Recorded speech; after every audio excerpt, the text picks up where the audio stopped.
नमस्कार दोस्तों। आज की इस वीडियो में हम पढ़ेंगे वास्तविक संख्याएं, जिसको इंग्लिश में रियल नंबर्स कहते हैं। तो ये वीडियो है वास्तविक संख्याएं का पार्ट 1। चलिए देखते हैं पार्ट 1 में हम क्या पढ़ेंगे।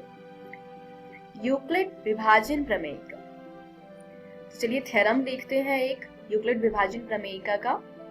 प्रमेय 1.1 यूक्लिड विभाजन प्रमेय।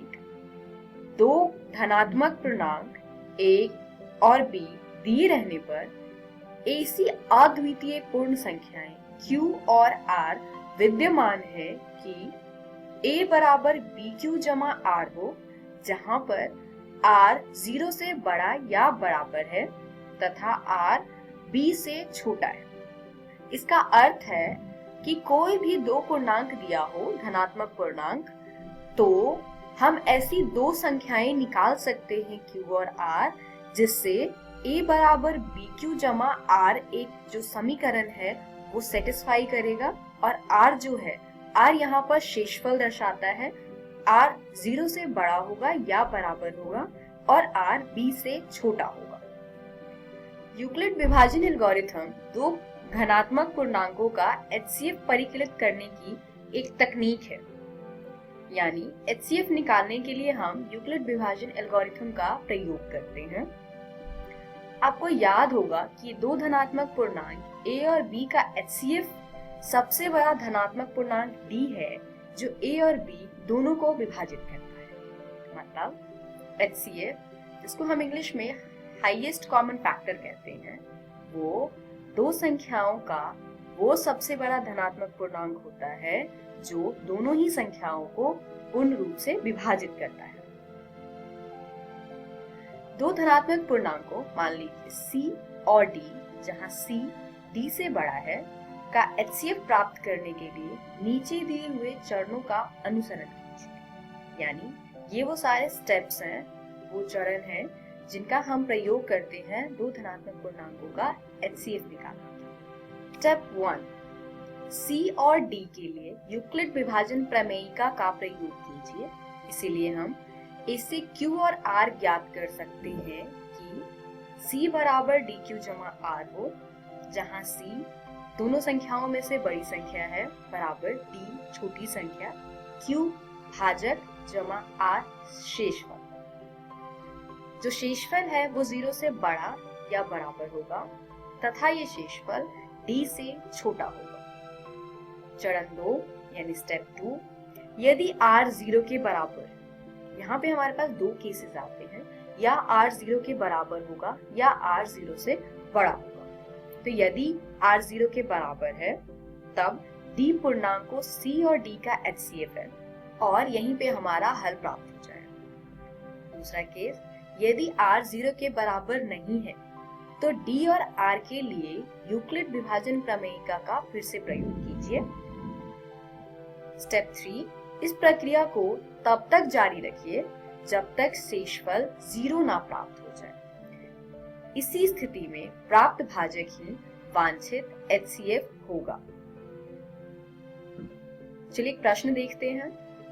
4052 और 12576 का HCF यूक्लिड विभाजन एल्गोरिथम का प्रयोग करके ज्ञात कीजिए।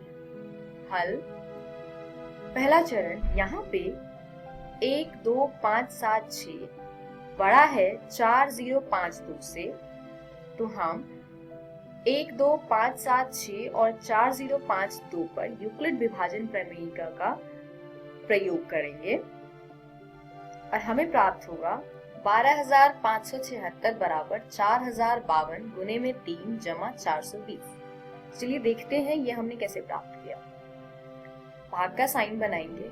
जो इन दोनों में से बड़ी संख्या है उसको भाज्य के रूप में लिखेंगे तथा जो छोटी संख्या है उसको भाजक की जगह लिखेंगे और इसको भाग देंगे। 3 बार में ये आएगा 12156, तो घटाने पर हमें शेषफल 420 प्राप्त होता है। क्योंकि शेषफल 420 0 के बराबर नहीं है, इसीलिए हम 4052 और 420 के लिए यूक्लिड प्रमेयिका का प्रयोग करके निम्नलिखित प्राप्त कर सकते हैं। देखते हैं अब हम इसके आगे अगला स्टेप कैसे लेंगे। ये हमारा पिछला आंसर है।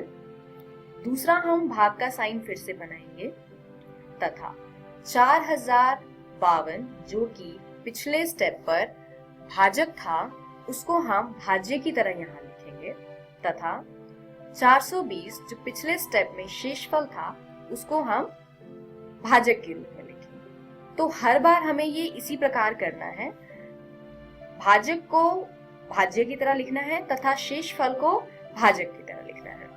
फिर हम इसको दोबारा भाग करेंगे। 9 बार में ये आता है 3780, घटाने पर शेषफल प्राप्त होगा 272।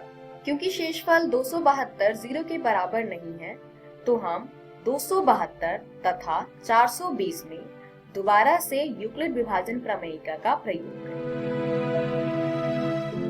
तो नए भाजक 420 और नए शेषफल 272 को लेकर यूक्लिड प्रमेयिका का प्रयोग करेंगे।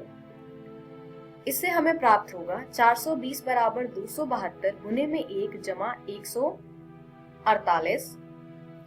इसमें हम फिर 420 को भाज्य के रूप में लिखेंगे तथा 272 को भाजक के रूप में लिखेंगे तथा एक आया हमारा भागफल।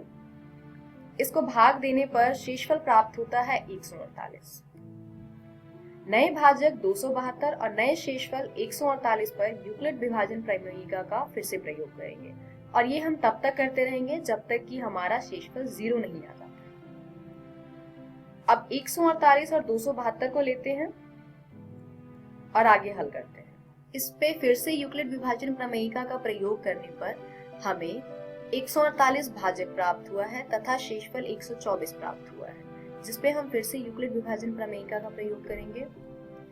इससे ये आएगा 148 बराबर में 124 गुने में 1 जमा 24।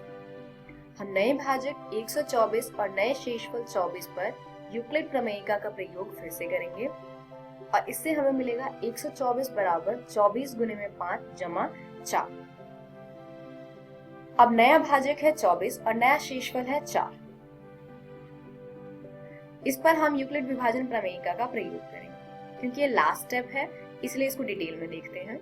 अब 24 को हम भाज्य की जगह पर लिखेंगे तथा 4 को भाजक की जगह पर लिखेंगे। 4 में अगर हम 6 से गुना करते हैं तो 24 प्राप्त होगा, यानी इस स्टेप पर हमारा जो उत्तर है, जो शेषफल है वो 0 आता है। क्योंकि अब शेषफल 0 के बराबर आ चुका है तो इस स्टेप पे जो हमारा भाजक है यानी कि 4 वो इस प्रश्न का उत्तर है, यानी 4052 तथा 12576 का HCF 4 है। इस वीडियो में हमने सीखा यूक्लिड विभाजन प्रमेयिका। अगली वीडियो में हम देखेंगे अंकगणित की आधारभूत प्रमेय, भाज्य संख्या की परिभाषा तथा HCF और LCM। Thank you.